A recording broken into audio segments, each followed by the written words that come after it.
आइए आज की इस वीडियो में हम देखते हैं कक्षा 9th का भौतिक विज्ञान, जिसमें हम समझेंगे गति के बारे में और विशेष करके गति, चाल, वेग और त्वरण और गति के जो समीकरण हैं उन सबको देखेंगे। ठीक ना। कल वीडियो हम बना रहे थे, माइक जो है कि बंद हो गया था, इसी कारण जो है कि ऐसे ही लिखा हुआ है।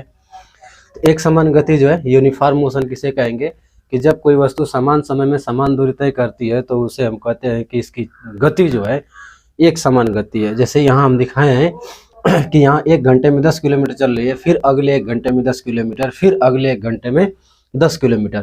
तो यहाँ हम देख लिए कि यहाँ समय जो है 1 घंटा है और दूरी जो है 10 किलोमीटर है। यहाँ भी समय 1 घंटा है और दूरी 10 किलोमीटर है, यानी 1 घंटे में 10 किलोमीटर, फिर अगले 1 घंटे में 10 किलोमीटर, यानी समय समान है और दूरी भी समान तय हो रहा है। ठीक ना। यानी जब समान समय में समान दूरी तय करे तो ऐसी गति को हम कहते हैं एक समान गति। और वही असमान गति क्या हो जाएगा कि वह समान, ठीक ना, असमान समय में असमान दूरी तय करे। ठीक ना। मान लीजिए कि ये 1 घंटा में तय किया, ठीक ना, ये 2 घंटे में तय किया और ये 4 घंटे में तय किया। मान लीजिए कि ये 1 घंटे में 10 किलोमीटर तय किया, फिर ये 2 घंटे में 25 किलोमीटर तय किया और ये 4 घंटे में जो है कि 60 किलोमीटर तय किया। ठीक ना। तो यहाँ पर जो है कि समय भी समान नहीं है और दूरी भी समान नहीं है। ठीक ना। तो जब समान समय में असमान दूरी तय करे या असमान समय में असमान दूरी तय करे तो ऐसी गति को हम कहते हैं असमान गति। ठीक है। डेफिनेशन जो है कि आप नोट कर लीजिए, हम बोल दे रहे हैं कि जब कोई वस्तु असमान समय में असमान दूरी तय करे तो ऐसी गति को हम असमान गति कहते हैं। ठीक है। अब हम समझते हैं चाल को, कि चाल भी आपकी 2 प्रकार की हो जाएगी। तो पहले हम चाल की डेफिनेशन समझ लेते हैं, उसके बाद जो है एक समान चाल और असमान चाल के बारे में समझते हैं। चाल समझेंगे, चाल के बाद वेग समझेंगे, वेग के बाद जो है कि चाल समय ग्राफ समझेंगे, विस्थापन समय ग्राफ समझेंगे, वेग समय ग्राफ। ठीक ना। ये 3 ग्राफ जो है कि होते हैं। ठीक है। तो पहले हम समझते हैं चाल, ठीक ना, जिसको हम इंग्लिश में कहते हैं स्पीड। ठीक है। चाल क्या है? तो चाल पहले ये बोला जाए तो ये तो एक अदिश राशि है। ठीक ना। एक अदिश राशि है, यानी इसमें कोई डायरेक्शन नहीं होता है, डायरेक्शन की इसमें कोई ज़रूरत नहीं है चाल में। ठीक ना। तो किसी गतिशील वस्तु द्वारा एकांक समय में तय किए गए पथ की लंबाई को हम उसकी चाल कहते हैं। ठीक है। किसी गतिशील वस्तु द्वारा एकांक समय में तय की गई दूरी को वस्तु की चाल कहते हैं। ठीक है। तो चाल बराबर हो जाएगा आपका दूरी और बटे में समय। ठीक ना। यानी टी समय में जो दूरी तय करे वही क्या कहलाता है? उसकी चाल कहलाता है। तो यहाँ से डेफिनेशन ही निकल जाता है कि एकांक समय में तय की गई दूरी को वस्तु की चाल कहते हैं। ठीक है। यहाँ चाल अगर दूरी देखा जाए तो मीटर में रहेगा और समय देखा जाए तो सेकंड में रहेगा। तो चाल का मात्रक क्या हो जाएगा? मीटर प्रति सेकंड या किलोमीटर प्रति घंटा। मीटर प्रति सेकंड या किलोमीटर प्रति घंटा। ठीक है। चल रहा है। हाँ। चाल का मात्रक मीटर प्रति सेकंड या किलोमीटर प्रति घंटा। ठीक है ना। एक सवाल बहुत अच्छा सा आता है इसमें कि मीटर प्रति सेकंड को किलोमीटर प्रति घंटा में बदलिए और किलोमीटर प्रति घंटा को मीटर प्रति सेकंड में बदलिए। ठीक है। तो आइए पहले हम लोग देख लेते हैं कि किलोमीटर और प्रति घंटा। ठीक ना। कि किलोमीटर प्रति घंटा को मीटर प्रति सेकंड में कैसे बदलेंगे। तो यहाँ किलोमीटर जो है 1 किलोमीटर में देखा जाए तो 1000 मीटर हो जाएगा। ठीक ना। जब हम किलोमीटर को मीटर में चेंज करेंगे तो क्या हो जाएगा? 1000 मीटर हो जाएगा। और 1 घंटा को सेकंड में चेंज कर दिया जाए तभी तो मीटर प्रति सेकंड होगा। ठीक ना। तो 1 घंटे में 60 मिनट और 1 मिनट में 60 सेकंड, तो ये हो गया सेकंड। यहाँ 2 जीरो से 2 जीरो को हम खत्म कर देंगे। ठीक ना। ऊपर बच गया आपका 10 और नीचे हो गया 36। ये हो गया मीटर और प्रति सेकंड। ठीक ना। यानी इसको अगर काट दिया जाए तो 5/18 मीटर प्रति सेकंड। ठीक ना।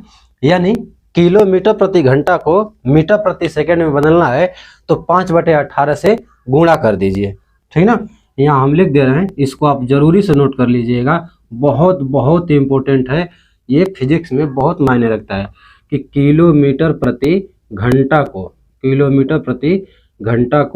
मीटर प्रति सेकंड में बदलने के लिए मीटर प्रति सेकंड में बदलने के लिए 5/18 से गुणा करते हैं ठीक ना। दूसरी पॉइंट इसमें कि अगर दे दिया कि मीटर प्रति सेकंड है और उसको बदलिए किलोमीटर प्रति घंटा में, तो मीटर प्रति सेकंड को किलोमीटर प्रति घंटा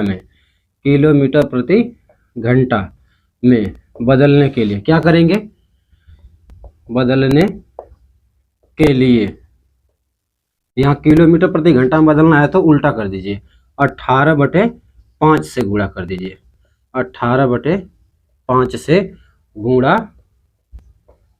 करते हैं।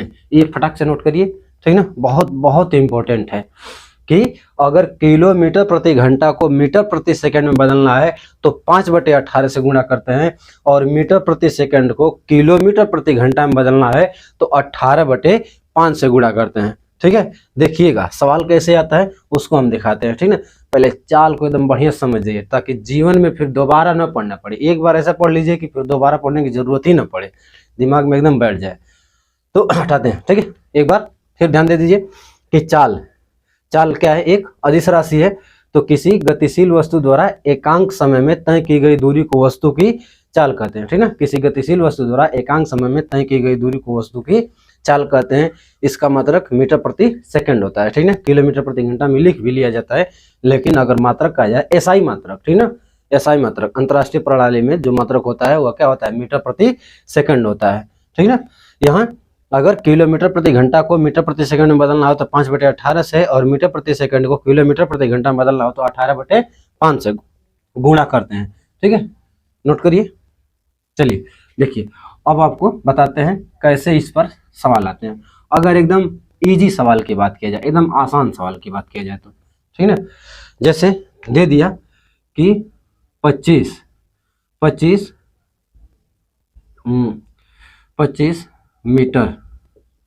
मीटर प्रति सेकंड, 25 मीटर प्रति सेकंड को किलोमीटर प्रति घंटा में बदलिए, ठीक ना, बदलिए। अगर बदलना रहेगा इसको मीटर प्रति सेकंड को किलोमीटर प्रति घंटा में, ठीक ना, तो ये 25 मीटर प्रति सेकंड को बदलना है किलोमीटर प्रति घंटा में, यानी छोटा वैल्यू है मीटर प्रति सेकंड, बड़ा वैल्यू है किलोमीटर प्रति घंटा। तो याद रखे रहिए, एगो 18 एगो 5, ये तो याद रखना है, ठीक ना। तो जब छोटे से जाना हो बड़े में तो बड़ा वाला रख दीजिए ऊपर, ठीक ना। 18/5, 5 पचे 25, 18 पचे 90, यानी 90 किलोमीटर प्रति घंटा इसकी चाल होगी। किलोमीटर प्रति घंटा में अगर देखा जाए जो 25 मीटर प्रति सेकंड है तो किलोमीटर प्रति घंटा में क्या होगा, 90 होगा, ठीक ना। ऐसे ही अगर दूसरा सवाल देखा जाए, ठीक ना, कि ये दे दिया जाए कि 72 किलोमीटर प्रति घंटा को मीटर प्रति सेकंड में बदलिए, ठीक ना, मीटर प्रति सेकंड में बदलिए, ठीक है। तो यहाँ किलोमीटर प्रति घंटा है और इसको बदलना है मीटर प्रति सेकंड में, तो 72 अब मीटर में आना है तो मीटर छोटा है किलोमीटर बड़ा है, तो बड़ा से छोटा में आना है तो छोटका वाला ऊपर रखिए, 5/18, 18 का 18, 18 चौक 72, 4 पचे 20, 20 मीटर प्रति सेकंड, ठीक है। तो इस तरह से जो है कि आप बदल सकते हैं किलोमीटर प्रति घंटा को मीटर प्रति सेकंड में और मीटर प्रति सेकंड को किलोमीटर प्रति घंटा में, ठीक ना। याद रखेंगे मीटर प्रति सेकंड को किलोमीटर प्रति घंटा में बदलने के लिए 18/5 से गुणा करते हैं और किलोमीटर प्रति घंटा को मीटर प्रति सेकंड में बदलने के लिए 5/18 से गुणा करते हैं, ठीक ना। तो अब हम चलते हैं किस पर, एक समान चाल और असमान चाल पर, ठीक ना। वही जैसे गति का था ना वैसे ये भी रहेगा कि एक समान चाल क्या, हाँ अगर इसको नोट करना चाहते हैं तो नोट कर लीजिए। देखिए अब जो है आपको हम बताते हैं एक समान चाल और असमान चाल में क्या अंतर है। जो गति में, गति एकदम उसी का कॉपी है समझिए कि, ठीक ना। गति को ही क्या कहते हैं, चाल कहते हैं, बशर्ते चल करके अगर कुछ दूरी तय कर लिया जाए तो वही क्या हो जाता है, चाल हो जाता है, ठीक ना। एक समान चाल,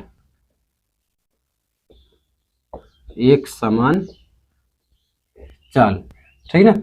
तो एक समान चाल भी वही कि यदि कोई वस्तु समान समय में, ठीक ना, यहाँ क्या हो जाएगा कि कोई गतिशील वस्तु समान समय में समान दूरी तय करे तो उसकी चाल जो है एक समान चाल कहलाता है। यहाँ समय हम ले लेते हैं 1 घंटा, यहाँ समय हम ले लिए 2 घंटा और यहाँ समय हम ले लिए 3 घंटा, ठीक ना। मान लीजिए यहाँ 1 घंटे में जो है कि 15 किलोमीटर चला, यहाँ 2 घंटे में जो है कि 30 किलोमीटर चला, ठीक ना, और यहाँ 3 घंटे में जो है कि कितना चल दिया, 45 किलोमीटर, ठीक ना। तो यहाँ अगर हम स्पीड निकालें, क्या निकालें, स्पीड यानी चाल, तो चाल बराबर होता है दूरी बटे में समय। तो यहाँ अगर पहला के लिए निकाला जाए तो 15 बटे में 1 यानी आ गया 15 किलोमीटर प्रति घंटा। अगर दूसरे के लिए हम चाल निकालें तो चाल बराबर दूरी बटे में समय, 2 से काट देंगे तो 15 किलोमीटर प्रति घंटा। अगर तीसरी जगह पर हम निकालें तो 45 बटे में 3, 15 तिया 45 यानी कि 15 किलो, ओहो आई का हम लिख दे रहे हैं, सेकंड लिख दे रहे हैं, घंटा, ठीक ना। तो ये हो जाएगा आपका सब जगह हम देख रहे हैं कि 15 किलोमीटर प्रति घंटा, 15 किलोमीटर प्रति घंटा, 15 किलोमीटर प्रति घंटा, यानी चाल यहाँ क्या है, समान है। तो चाल समान है तो क्या कहेंगे, एक समान चाल कहेंगे, ठीक ना। यानी कोई गतिशील वस्तु समान समय में समान दूरी तय करती है, ठीक ना। कोई गतिशील वस्तु समान समय में समान दूरी तय करती है तो उसकी चाल को हम कहते हैं एक समान चाल, ठीक ना। बुक में भी बिल्कुल ऐसे ही डेफिनेशन लिखा है, डेफिनेशन बहुत कोई कठिन थोड़े है। एक समान मतलब कि बराबर, ठीक ना, और चाल मतलब कि चाल बराबर हो, यानी चाल बराबर रहेगी तो आप दूरी भी बराबर तय करेंगे, समझे।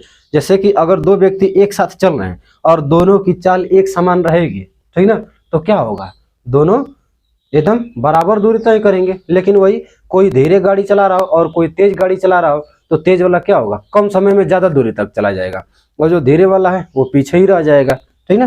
तो एक समान में क्या है कि बराबर रहेंगे, समय समान रहेगा तो दूरी भी समान रहेगी, ठीक ना। तो ये हो गया आपका एक समान चाल, यूनिफॉर्म स्पीड इसको कहते हैं। देखिए भगवान भी नहीं मानेंगे, बारिश कर रहे हैं। और हम चलते हैं असमान चाल, ठीक ना, बिल्कुल आसान है। नॉन यूनिफॉर्म स्पीड इसको कहेंगे, ठीक ना। या बस कुछ नहीं, थोड़ा सा बस चेंज कर लेते हैं, ठीक है। देखिएगा समय यही रहने देते हैं, यहाँ 1 घंटा 2 घंटा 3 घंटा, बस वैल्यू थोड़ा सा चेंज कर लेते हैं। मान लीजिए कि यहाँ 40 हो गया और यहाँ जो है कि 60 हो गया, ठीक ना। तो पहली बार अगर स्पीड देखा जाए, ठीक ना, पहली बार अगर स्पीड देखा जाए तो 15 बटे में 1 यानी कि 15 किलोमीटर प्रति घंटा है। अगर दूसरी बार हम स्पीड देखें तो 40 बटे में 2 यानी कि 20 किलोमीटर प्रति घंटा है। अगर तीसरी बार हम स्पीड देखें तो 60 बटे में 3 यानी यहाँ भी क्या है, 20 किलोमीटर प्रति घंटा है, ठीक ना। तो यहाँ देखिए अगर हम इन दोनों में देखें, ठीक ना, इन दोनों में अगर हम कंपेयर करेंगे तो ये तो असमान चाल हो जाएगा, लेकिन अगर इन दोनों में हम कंपेयर करेंगे तो यहाँ एक समान चाल हो जाएगा, ठीक ना। यानी असमान चाल क्या होगा कि समान समय में असमान दूरी तय करे, ठीक ना, या असमान समय में असमान दूरी तय करे, ठीक ना। दोनों तरह से जो हो सकता है, ठीक है। मान लीजिए कि यहाँ 1 घंटा लगा, 1 घंटा में कोई 15 किलोमीटर चला, 1 घंटा में कोई 20 किलोमीटर चल दिया, ठीक ना। तो समय तो समान था लेकिन दूरी समान तय नहीं किया, तो उसकी चाल कैसी कहलाएगी, असमान चाल कहलाएगी, ठीक ना। चाल की डेफिनेशन क्या थी कि किसी गतिशील वस्तु द्वारा एकांक समय में तय की गई दूरी को वस्तु की चाल कहते हैं। तो इसी पर आधारित हम समझेंगे वेग को, ठीक है। तो अगली हेडिंग आप लगाइएगा वेग, वेलोसिटी। चाल और वेग में क्या अंतर है, वेग, वेलोसिटी। देखिए दूरी एक वीडियो हम बनाए थे, पता नहीं उसमें हम बता पाए हैं कि नहीं, थोड़ा सा यहाँ हम बता दे रहे हैं, ठीक ना। विस्थापन, विस्थापन को और दूरी को, ठीक ना। दूरी डिस्टेंस और विस्थापन डिस्प्लेसमेंट, ठीक ना, डिस्प्लेसमेंट। तो पहले समझते हैं दूरी किसे कहेंगे। तो दूरी जो है, दूरी की डेफिनेशन इस प्रकार से है कि किसी गतिशील वस्तु द्वारा तय किए गए पथ की लंबाई को, ठीक ना, दूरी कहते हैं। ठीक है, किसी गतिशील वस्तु द्वारा तय किए गए पथ की लंबाई को दूरी कहते हैं, ठीक ना। और विस्थापन का क्या है कि किसी गतिशील वस्तु द्वारा एक निश्चित दिशा में तय की गई दूरी को वस्तु का विस्थापन कहते हैं, ठीक ना। तो अगर निश्चित दिशा में आप दूरी तय करेंगे तो वो विस्थापन हो जाएगा, और किधर भी चल दीजिए तो वो क्या हो जाएगा, दूरी हो जाएगा, ठीक ना। जैसे हम आपसे कहेंगे कि यहाँ से आप 5 किलोमीटर जाइए, तो आप कहेंगे सर जी के धीरे जाएं। हम कहें यार के धीरे चल जाओ ना, बस हम तुमको बोल दिए ना कि 5 किलोमीटर चलना है तो जाओ 5 किलोमीटर चलो। तो 5 किलोमीटर अगर हम कहेंगे आपको चलने के लिए तो आप 5 किलोमीटर चल देंगे, ठीक ना। आप चाहे उत्तर जाएं, चाहे दक्षिण, पूर्व, पश्चिम, आप किसी भी दिशा में चल जाएंगे, ठीक ना। तो किसी भी दिशा में आपको हम डायरेक्शन नहीं बताए, आपको डायरेक्शन नहीं बताए तो क्या हो गया, दूरी हो गया। यानी दूरी क्या है, एक अदिश राशि है। दूरी क्या हो गई, एक अदिश राशि हो गई। दूरी क्या है, एक अदिश राशि है, ठीक ना। लेकिन अगर हम यही कहें कि आप 5 किलोमीटर उत्तर की ओर जाइए, ठीक ना, तो 5 किलोमीटर उत्तर, तो एकदम कन्फर्म है कि यहाँ मान लीजिए कि हमारी पोजीशन है और उत्तर जाना है, तो हम ऐसे चले गए 5 किलोमीटर उत्तर की ओर चले गए, ठीक ना। तो ये क्या हो जाएगा, विस्थापन हो जाएगा, ठीक है। विस्थापन को और भी समझने के लिए, यानी इसमें डायरेक्शन है, तो डायरेक्शन है तो क्या हो जाएगा, सदिश हो जाएगा, ठीक ना, सदिश राशि हो जाएगी। जैसे मान लीजिए कि कोई व्यक्ति यहाँ ए बिंदु ए से चलना शुरू किया और ए से चल करके वह बी पर गया, कितना, चलिए मान लीजिए कि 2 किलोमीटर, ठीक ना, 2 नहीं 3 मान लीजिए। फिर वह बी से चल करके सी पर गया, ठीक ना, बी से चल करके सी पर गया, कितना, 4 किलोमीटर। तो अगर यहाँ हम दूरी निकालें, ठीक ना, अगर यहाँ हम दूरी निकालेंगे तो 3 और प्लस 4 यानी 7 किलोमीटर। 7 किलोमीटर तो उसके द्वारा तय की गई दूरी हो जाएगी। लेकिन अगर हम विस्थापन निकालेंगे, ठीक ना, अगर विस्थापन निकाला जाएगा तो विस्थापन क्या है कि कम से कम दूरी या एक निश्चित दिशा में दूरी कोई विस्थापन कहते हैं। अगर आम बोलचाल में अगर इसे समझा जाए तो, ठीक ना, कि एक निश्चित दिशा में ही दूरी को हम विस्थापन कहते हैं। तो देखा जाए तो बिंदु ए यहाँ है और सी यहाँ है, तो तिरकट्टे मार दीजिए ना, ठीक ना, तो तिरछे चल देंगे तो क्या हो जाएगा, वही हो जाएगा विस्थापन। यानी विस्थापन क्या हो जाएगा, AC हो जाएगा, ठीक ना। और विस्थापन निकालने के लिए सदिश बीजगणित का रूल लगता है। सदिश बीजगणित अर्थात यहाँ पर ये जो बन रहा है एक समकोण त्रिभुज बन रहा है, और AC निकालने के लिए हम लगा देंगे पाइथागोरस प्रमेय। और पाइथागोरस प्रमेय क्या कहती है कि कर्ण का स्क्वायर बराबर लंब का स्क्वायर प्लस आधार का स्क्वायर, ठीक ना। यानी AC निकालने के लिए हमें क्या करना होगा, 3 का स्क्वायर और प्लस का 4 का स्क्वायर, ये आप निकालते रहिएगा, 5 आएगा, ठीक ना। यानी यहाँ हम देख लिए कि दूरी जो है 7 किलोमीटर है, लेकिन विस्थापन क्या है, 5 किलोमीटर है, ठीक ना। अभिवेक पर आएंगे, हमें ये लगा है कि हम पिछले वाले वीडियो में बताए नहीं है, उसका लिंक दे देंगे, अगर बताए हुए तो उसको भी देख लीजिए, इसको भी देख लीजिए, ठीक है, क्या दिक्कत है। विस्थापन क्या हो गया, 5 किलोमीटर हो गया, ठीक ना। तो दूरी आ गया 7 किलोमीटर और विस्थापन आ गया 5 किलोमीटर।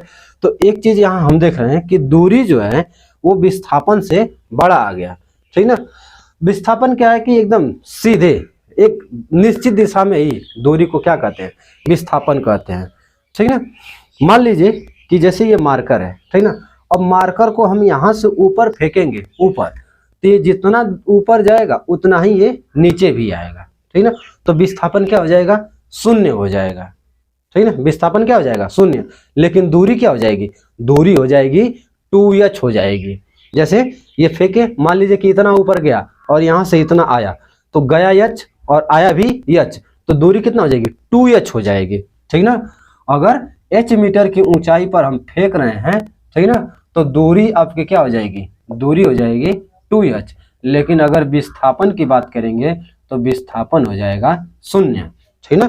विस्थापन क्या हो जाएगा, शून्य। लेकिन मान लीजिए कि ऐसे हम ऊपर फेंके, यहाँ पकड़ने की बजाय हम पकड़े ना पाए, वो चल गया नीचे, तब विस्थापन क्या होगा, तब विस्थापन हो जाएगा ऋणात्मक। विस्थापन क्या हो जाएगा, ऋणात्मक। जैसे मान लीजिए कि कोई व्यक्ति जो है यहाँ ए से चल करके बी पर गया, ठीक ना, और फिर बी से लौट करके ऐसे चला गया कहाँ पर, सी पर। तो दूरी अगर देखा जाए तो दूरी पूरा हो जाएगा ए से बी और बी से सी। यानी दूरी, अगर दूरी की अगर बात करेंगे तो दूरी तो हो जाएगी ए बी प्लस का बी सी। दूरी तो हो जाएगी ए बी प्लस का बी सी। लेकिन अगर विस्थापन देखा जाए तो विस्थापन केवल हो जाएगा ए सी हो जाएगा, ठीक ना, क्योंकि विस्थापन निकाला ही जाता है प्रारंभिक, अंतिम माइनस प्रारंभिक, अंतिम स्थिति माइनस का प्रारंभिक स्थिति। बस यही देखते हैं, बीच वाली स्थिति से हमें कोई मतलब नहीं होता है। बस अंतिम वाली पोजीशन देखेंगे और प्रारंभिक वाली पोजीशन देखेंगे कि वह अंतिम में कहां पर है और शुरू में कहां पर था, बस सीधे मार दीजिए, ठीक ना, वही क्या हो जाएगा, विस्थापन हो जाएगा। ठीक है। अब मान लीजिए कि हम किसी को अगर वृत्त पर चला रहे हैं, ठीक ना, जैसे ये कोई वृत्त का केंद्र है और यहाँ से हम, अरे वही भैंसिया बानी है, ठीक ना, मान लीजिए कि यहाँ एक खूंटा है, खूंटा से इसको बांध दिए, आई पैंतर रही है, ऐसे ऐसे ऐसे ऐसे ऐसे ऐसे ऐसे घूम रही है, ठीक ना। तो यहाँ एक चक्कर मार लेगी तो यहाँ से चल के ऐसे घूमते घूमते यहीं पर आ गई, तो इसका विस्थापन क्या हो जाएगा, शून्य हो जाएगा। अच्छा, इसको थोड़ा सा आप नोट कर लीजिए। तो यहाँ नोट करने योग्य बात क्या है कि विस्थापन एक सदिश राशि है, एक निश्चित दिशा में तय की गई दूरी कोई वस्तु का विस्थापन कहते हैं, और एक निश्चित दिशा में तय किए गए पथ की लंबाई को दूरी कहते हैं, ठीक है। देखिएगा, विस्थापन निकालना भी आपको बता दिए। यहाँ बहुत इंपॉर्टेंट चीज चलेगा, ठीक है। ये वीडियो हम लाइव चला देंगे, लाइव आप देखिएगा और कमेंट में हम आपका आंसर भी देंगे, ठीक ना। अगर कोई डाउट होगा तो हमसे पूछिएगा, हम आपको आंसर भी दे देंगे, ठीक ना, लाइव चलाएंगे।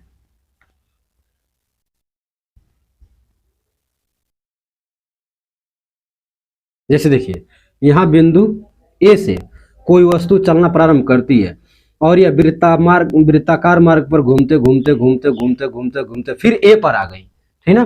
तो यहाँ अगर दूरी की हम बात करेंगे तो दूरी क्या हो जाएगा, मान लीजिए कि अगर इसकी त्रिज्या r है तो दूरी क्या हो जाएगा कि इसकी परिधि हो जाएगी, दूरी क्या हो जाएगा, परिधि के बराबर हो जाएगा। यानी परिधि क्या होती है, 2 पाई r होती है, ठीक ना। यानी यहाँ की जो है दूरी हो जाएगी परिधि। लेकिन अगर विस्थापन, तो विस्थापन की बात देखेंगे तो चलना कहां से शुरू किया था, ए से, घूम के कहां गया, ए पर। यानी प्रारंभिक स्थिति और अंतिम स्थिति में अंतर कोई है ही नहीं, तो विस्थापन क्या हो जाएगा, शून्य हो जाएगा। हम आपको बताए भी हैं कि विस्थापन कैसे निकलता है, प्रारंभिक स्थिति माइनस का अंतिम स्थिति, ठीक ना। देख लीजिए कि अंतिम में कहां पर है और शुरू में कहां पर था, तो उसी से निकल जाता है विस्थापन, ठीक है। तो यहाँ विस्थापन क्या हो गया, शून्य हो गया। अब एक और पोजीशन हम देखते हैं, मान लीजिए कि वहां यहाँ ए से चलना शुरू किया और ऐसे एक चक्कर मारा, फिर एक चक्कर मारा, फिर एक चक्कर मारा, फिर एक चक्कर मारा, 3 चक्कर तो पूरा लगा लिया, 3 चक्कर पूरा लगा लिया। चौथा चक्कर में यहाँ से ये कहाँ चला गया, बी पर चला गया, ठीक ना। तो 3 चक्कर पूरा चलाया, तो एक चक्कर चलेगा तो दूरी हो जाएगी 2 पाई r। 3 चक्कर चला तो 3 से क्या कर दीजिए, गुणा कर दीजिए।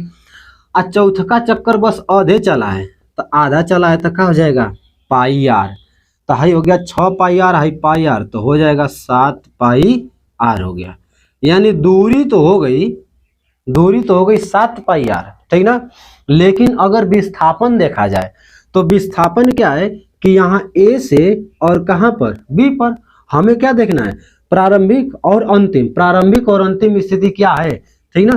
तो यहाँ पर है और यहाँ ये चला गया, तो क्या हो जाएगा, विस्थापन। यहाँ से यहाँ तक की दूरी को क्या कहते हैं, व्यास कहते हैं। तो यहाँ विस्थापन हो जाएगा आपका 2r, यानी विस्थापन क्या हो जाएगा, व्यास हो जाएगा। व्यास क्या होता है, अगर त्रिज्या r है तो विस्थापन 2r हो जाएगा, ठीक ना। ये बहुत बहुत बहुत इंपॉर्टेंट है, ठीक ना। विस्थापन चक्कर लगा लगा करके, ये एनसीईआरटी की बुक में सवाल भी है, सवाल आप देख लीजिएगा, ठीक ना, अभ्यास में कि दिया है कुछ सवाल ऐसे है कि 40 सेकंड में एक चक्कर लगाता है तो 1 मिनट 20 सेकंड में कितना चक्कर लगाएगा, तो शायद 3.5 चक्कर आता है, तो 3 चक्कर पूरा और आधा चक्कर बाकी रहता है, तो आधा चक्कर हो जाएगा। अब विस्थापन क्या हो जाता है, व्यास हो जाता है, और वहाँ व्यास शायद 200 मीटर दिया है, ठीक ना। एनसीईआरटी वाली बुक हमारे पास है नहीं, ठीक ना, लेकिन करा देंगे, सवाल कराएंगे, ठीक ना। सवाल फिजिक्स में बहुत जरूरी रहता है। तो ये हो गया विस्थापन का कई रूप हो गया, ठीक ना। एक आप विस्थापन ऐसे ऊपर फेंके नीचे आ गया, विस्थापन क्या हो गया, 0। ऐसे फेंके छूट गया, नीचे में चल गया। ऑफलाइन में पढ़ाते हैं ना, तो बहुत बच्चे जो है कि सर जी नीचे में चल गया, तब लोके ना पाया, तब सर छत्ते पर से फेंक दिए, तब मान लिया आप छत्ते पर से फेंके, छत पर से फेंक के छत्ते पर आ गया, तो विस्थापन क्या हो गया, 0। छत्ते पर से फेंके चल गया नीचे, तब क्या हो जाएगा, विस्थापन माइनस में हो जाएगा। यानी एक फार्मूला निकल रहा है बहुत अच्छा सा, क्या निकल रहा है कि दूरी और बटे में विस्थापन, यानी दूरी और विस्थापन का अगर हम रेशियो निकालें तो ये क्या होगा, हमेशा और हमेशा 1 से क्या होगा, या तो 1 के बराबर हो सकता है और नहीं तो 1 से बड़ा ही हो सकता है। क्यों, क्योंकि विस्थापन जो है, विस्थापन कभी भी दूरी से बड़ा नहीं आ सकता है, विस्थापन कभी भी दूरी से बड़ा नहीं आ सकता है, क्योंकि कम से कम एक निश्चित दिशा में तय की गई दूरी क्या होती है, विस्थापन होती है। विस्थापन कभी भी दूरी से बड़ा नहीं हो सकता है, यानी अगर विस्थापन अधिक से अधिक हो सकता है तो क्या हो सकता है, दूरी के बराबर हो सकता है। मान लीजिए कि कोई व्यक्ति जो है सी से बी तक चला, तो दूरी क्या हो जाएगी, बीसी हो जाएगी, विस्थापन क्या हो जाएगा, बीसी ही हो जाएगा, ठीक ना। जैसे मान लीजिए कि हम ही यहाँ से चल के वहाँ चले गए, ठीक ना, यहाँ से चल के यहाँ आ गए, ठीक ना, तो विस्थापन जो दूरी वही विस्थापन। लेकिन अगर वही यहाँ से चल करके यहाँ गए और फिर यहाँ से चल करके यहाँ आ गए, ठीक ना, तो जहाँ से चले थे वहीं पर आ गए, तो विस्थापन क्या हो जाएगा, 0 हो जाएगा, ठीक ना। लेकिन दूरी 2r हो जाएगी। जैसे आपको डेली जो है स्कूल जाना रहता है, ठीक ना, तो आप घर से स्कूल गए, स्कूल से घर आए, तो विस्थापन क्या हो गया, 0 हो गया। लेकिन कोई लड़का इधर उधर चल जाता है घूमने, ठीक ना। बहू जो लड़के पढ़ते हैं ना, जब हाफ डे होता है, चाहे लेट उठ हो जाएगा, चाहे किसी वजह से स्कूल नहीं जा पाएंगे, तो चल जाएंगे सब शीतला मंदिर घूमने, चल जाते हैं सर। आप ऐसी गलती मत करिएगा, घूमना चाहिए लेकिन थोड़ा सा पढ़ाई को ध्यान में रख करके, ठीक है। तो दूरी बटे में विस्थापन का रेशियो जो होता है वह 1 के बराबर या 1 से बड़ा होता है, ठीक है। तो अब आइए हम समझते हैं वेग को, जो कि हम शुरू करने वाले थे, ठीक ना। चल रहा है, सब कुछ सही चल रहा है। आधे घंटे की वीडियो हो गई है, तो चलिए और ज़्यादा नहीं, 10-15 मिनट और, ठीक ना। ज़्यादा लंबा वीडियो नहीं होना चाहिए, ज़्यादा लंबा वीडियो जो है कि थोड़ा सा देखिए। वेग क्या है कि किसी निश्चित दिशा में, ठीक ना, किसी गतिशील वस्तु द्वारा एक निश्चित दिशा में तय की गई दूरी को वस्तु का वेग कहते हैं, ठीक ना। किसी गतिशील वस्तु द्वारा एकांक समय में, थोड़ा सा डेफिनेशन बदल जाती है, दिमागे से चलाना है तो क्या करेंगे, ठीक ना। अब किताब से हूबहू देख के बोलना ठीक नहीं है, आप भी जो है समझिए, समझ करके दिमाग में रखे रहिए, ताकि जब डेफिनेशन लिखना हो तो डेफिनेशन लिखा जाए, ठीक ना। तो डेफिनेशन इस प्रकार से होगी कि किसी गतिशील वस्तु द्वारा एकांक समय में किसी निश्चित दिशा में तय की गई दूरी को वस्तु का वेग कहते हैं, ठीक है। अगर हम आपको बुक से भी सुनाना चाहें तो बुक से भी आप सुन लीजिए, बुक में भी ऐसे ही लिखा होगा। वेग यार कहाँ चला गया, वेग, हाँ, गतिमान वस्तु के एकांक समय में निश्चित दिशा में चली गई दूरी अर्थात विस्थापन को वेग कहते हैं। हो ही गया, वही चीज ही है, ठीक ना, कि किसी गतिशील वस्तु द्वारा एकांक समय में किसी निश्चित दिशा में तय की गई दूरी या विस्थापन को वेग कहते हैं, ठीक ना। अब वेग को हम दिखाते किससे हैं, तो यहाँ वेलोसिटी है ना, तो इसको हम दिखाते हैं किससे, v से दिखाते हैं। आप ऐसे दिखा दिया करिए, कहाँ से कि जब 10 के फिजिक्स में जब मिल जाता है ना वेग एगो विभवांतर v, तो दोनों को v से दिखाते हैं, तो अंतर ना चलेगा कि कौन में v है वेग वाला और कौन में v बोल्ट वाला है, ठीक ना। तो v जब बनाना हो तो ऐसे बना दीजिए, ये वेग वाला हो गया, ऐसे वाला भी बना दीजिए बोल्ट वाला, ठीक ना। क्योंकि जब गतिमान आवेश पर बल निकालते हैं यह बराबर q v B sine theta, तो वहाँ जो भी रहता है ना वो वेलोसिटी रहता है। अब भी बराबर आई आर, ओम का जो नियम रहता है वहाँ भी क्या है, वहाँ भी वोल्ट है। ठीक है, तो एकांक समय में किसी निश्चित दिशा में तय की गई दूरी या विस्थापन को वस्तु का वेग कहते हैं। यहाँ एकांक समय में निश्चित दिशा में तो क्या हो गया, सदिश राशि। वेग क्या है, वेग एक सदिश राशि है और इसको हम भी से दिखाएंगे। वेग का वही मात्रक हो जाएगा जो कि चाल का है। ठीक ना, तो बशर्ते थोड़ा सा फार्मूला बस चेंज हो जाता है कि विस्थापन और बटे में समय। ठीक ना, लेकिन विस्थापन भी क्या है, एक दूरी ही है और दूरी का मात्रक मीटर ही होता है और समय का मात्रक सेकंड ही होता है। तो यहाँ मात्रक इसका क्या हो जाएगा, मीटर प्रति सेकंड हो जाएगा। ठीक ना, यानी वेग मीटर प्रति सेकंड में होता है और चाल भी मीटर प्रति सेकंड में होता है। ठीक है, अगली हेडिंग आपकी है औसत चाल। ठीक ना, औसत चाल बताइए। ठीक ना, एवरेज वेलोसिटी इसको कहते हैं। ठीक ना, एवरेज वेलोसिटी। ठीक ना, ये भी ऐसे दिखा दें तो एवरेज और वेलोसिटी, एवरेज वेलोसिटी। औसत चाल, तो औसत चाल जो है, जैसे मान लीजिए कि आप गाड़ी उड़ी से चलते हैं, ठीक ना, चाहे गाड़ी से चलिए चाहे साइकिल से चलिए। स्टूडेंट लाइफ में साइकिल ही सही रहता है। ठीक ना, जहाँ मन करे तहाँ चल लीजिए, बिना फिक्र के आप चलेंगे। ठीक ना, तो औसत चाल समझते हैं। जैसे मान लीजिए कि आप साइकिल से चल रहे हैं, भीड़ भाड़ आया तो क्या होगा, जैसे भीड़ आ गई, ठीक ना, भीड़ रहती है तो आप धीरे चलते हैं और वही खाली रास्ता पा जाते हैं तो पूरा एकदम मार दीजिए, दो चक्करों का पीछा कर देते हैं। ठीक ना, तो खाली जगह है तो आप तेज चल दिए, भीड़ है तो धीरे चल दिए। अब मेला में पता चलेगा कि उतर के चलना पड़ेगा। ठीक ना, तो क्या हो जाएगा कि कहीं पर आप धीमा चल रहे हैं, कहीं पर आप तेज चल रहे हैं, तो एक एवरेज निकाला जाता है। ठीक ना, कि लगभग आपकी स्पीड किस बीच थी। ठीक ना, जैसे मान लीजिए कि आप जो है 1 घंटे में, ठीक ना, आप 1 घंटे में 5 किलोमीटर चले, फिर आप 2 घंटे में आप 15 किलोमीटर चल दिए। ठीक ना, फिर आप जो है कि फिर अगले 1 घंटे में जो है कि आप 2 किलोमीटर चल दिए। तो यहाँ अगर देखा जाए, यहाँ अगर हर बार अगर चाल निकाला जाए तो यहाँ चाल तो 5 किलोमीटर प्रति घंटा है, यहाँ चाल निकालेंगे तो 15/2 किलोमीटर प्रति घंटा है, यहाँ चाल 2 किलोमीटर प्रति घंटा है। तो कहीं पर कम है, कहीं पर ज़्यादा है, कहीं पर कम है, तो एवरेज निकालना है। तो एवरेज निकालने के लिए कुल दूरी को जोड़ दीजिए। ठीक ना, कुल दूरी को जोड़ दीजिए।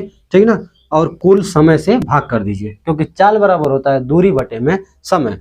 तो 15 5 20 और 2 22, कुल दूरी हो गई 22। और समय कुल कितना लगा है, 1 घंटा यहाँ, 2 घंटा यहाँ, 1 घंटा यहाँ, तो 2 3 और 1 4, यानी 11/2 किलोमीटर प्रति घंटा। ठीक है ना, यानी इसका अगर हम फार्मूला लिखें तो फार्मूला क्या होता है औसत चाल का, कि कुल दूरी बटे में कुल समय।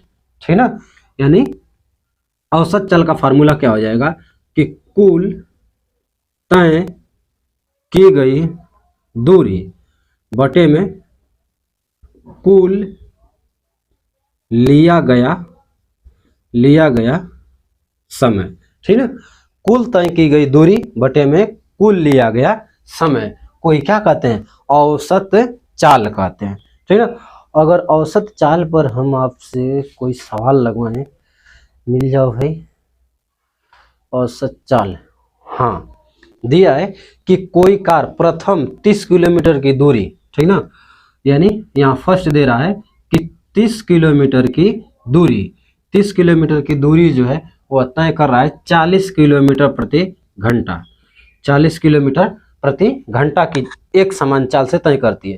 तथा अगली 30 किलोमीटर की दूरी, ठीक ना, अगली जो 30 किलोमीटर की दूरी है, ठीक ना, यानी हाई 30 किलोमीटर तय करने के बाद फिर 30 किलोमीटर वह तय कर रहा है, लेकिन यह 30 किलोमीटर की दूरी जो तय कर रहा है वह 20 की चाल से तय कर रहा है, 20 किलोमीटर प्रति घंटा। ठीक ना, तो कार की औसत चाल ज्ञात कीजिए।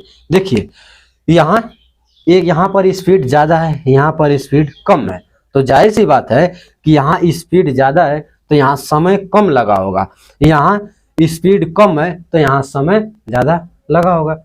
आप तेज चलेंगे तो क्या होगा, कम समय लगेगा, और लूसुर लूसुर चलिए ना तो क्या होगा, समय ज्यादा लगेगा। यानी समय और चाल में रिलेशन देखा जाए तो क्या होता है, उल्टा होता है, ठीक ना। अगर आपकी चाल अधिक है तो समय कम लगेगा, आपकी चाल कम है तो समय ज्यादा लगेगा। इसको कहते हैं व्युत्क्रमानुपाती अनुपात, ठीक ना, व्युत्क्रमानुपाती रिलेशन। तो यहाँ अगर हम समय निकालें कि यहाँ समय कितना लगा पहली बार समय, तो समय बराबर क्या हो जाएगा, दूरी बटे में चाल, ठीक ना। समय बराबर हो जाएगा, अरे चाल बराबर होता है ना, आइए, अरे वेग बराबर, तो वेग मैंने दूरी बटे में विस्थापन, तो चाल बराबर दूरी बटे में समय, तो समय निकालेंगे दूरी बटे में चाल, तो दूरी 30 और यहाँ 4 काट देंगे तो आ जाएगा 3 बटे में 4 घंटे, ठीक ना। यहाँ दूसरी बार अगर हम समय निकालें तो समय बराबर दूरी बटे में चाल, यहाँ आ जाएगा 3 बटे 2 घंटे। पहली बार समय लगा है 3 बटे 4 घंटे, दूसरी बार समय लगा है 3 बटे 2 घंटे। तो अगर हम कुल समय निकालें कि कुल समय कितना लगा, तो कुल समय निकालने के लिए दोनों समय को क्या करिए, जोड़ दीजिए, T1 प्लस का T2, यानी 3 बटे 4 और प्लस 3 बटे 2, एलसीएम लेंगे तो आ जाएगा 4, यानी 3 और 2 दूना के 4, यानी कि 3 दूनी 6, 6 3 9 बटे में 4। और कुल दूरी निकाल दीजिए, तो कुल दूरी कुल दूरी यानी 30 किलोमीटर पहली बार और दूसरी बार भी 30 किलोमीटर, जोड़ देंगे तो दोनों हो जाएगा 60 किलोमीटर। अब हम लगा देंगे औसत चाल का फार्मूला। तो औसत चाल का फार्मूला क्या होता है, ठीक ना, VA दिखा दीजिए, एवरेज वेलोसिटी, ठीक ना, वेलोसिटी का एवरेज, ठीक ना। तो औसत चाल कुल दूरी 60 किलोमीटर, कुल समय 9 बटे 4, ठीक ना। इसको सही कर लेंगे तो 4 ऊपर हो जाएगा और 9 हो जाएगा नीचे, 3 तरीके 9 और 20 3 60, यानी 20 चौक को 80 बटे में 3 किलोमीटर प्रति घंटा। अगर इसको काटना पीटना चाहते हैं तो आप काट दीजिए, ठीक ना, 3 दूनी 6 और 3 छक 18, ठीक ना, यहाँ 7 आ जाएगा किलोमीटर प्रति घंटा, यानी 26.67 किलोमीटर प्रति घंटा। एक ट्रिक आपको बताते हैं, आंसर लगभग कितना आएगा। यहाँ देखिए, यहाँ चाल है 40 किलोमीटर प्रति घंटा और यहाँ चाल है 20 किलोमीटर प्रति घंटा। तो एवरेज चाल जो आती है ना, औसत चाल जो आती है 20 से बड़ी रहेगी और 40 से छोटी रहेगी, इतना फिक्स है, 20 से छोटी नहीं हो सकती। क्यों? क्योंकि कम से कम निकालना है। एवरेज क्या होता है, सबसे छोटी संख्या से बड़ा होता है, ठीक ना। तो यहाँ जो है औसत जो चाल आएगी वो 20 से बड़ी और 40 से छोटी है, ठीक ना। औसत किसी भी राशि का औसत निकालना हो, औसत हर जगह काम करेगा। औसत का एक ही कॉन्सेप्ट है कि औसत जो होता है, ठीक ना, बार बार हम देख रहे हैं, उस दिन बंद हो गया था, आवाज ये ना जा रही थी, ठीक है। औसत चाल, औसत जो होता है सबसे छोटी वैल्यू से बड़ा और सबसे बड़ी वैल्यू से छोटा होता है, ये फिक्स रहता है, ठीक ना। तो इस तरह से आप जांच भी कर सकते हैं। तो वीडियो को यहीं तक हम रहने देते हैं। नेक्स्ट वीडियो में हम आपको समझाएंगे ग्राफ के बारे में, ठीक ना। लेकिन अभी थोड़ा सा, अच्छा रुक जाइए, रुके त्वरण पढ़ लेते हैं, रुक जाइए त्वरण यहाँ पढ़ा देते हैं, क्योंकि त्वरण जब हम पढ़ा देंगे ना तो हमें बस ग्राफ बताना रहेगा। तो एकदम सेपरेट वीडियो बना देंगे ग्राफ के लिए, और ग्राफ जो है बहुत मायने रखता है।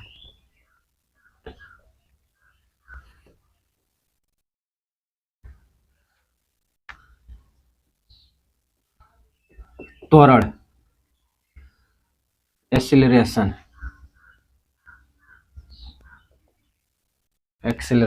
ठीक ना।